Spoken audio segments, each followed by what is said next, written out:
Alright, now we're going to put the trucks onto the board and the risers.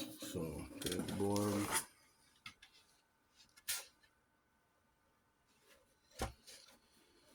Lay that down, find your riser.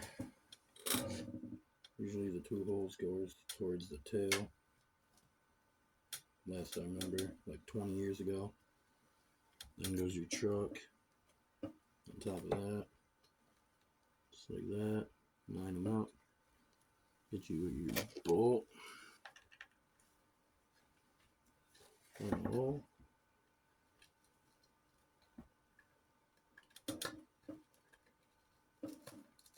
I made my hole with a very, very small Allen wrench. And then just put your nut on and tighten it up. Repeat that with the other side. And that's all there is to it. Pretty simple.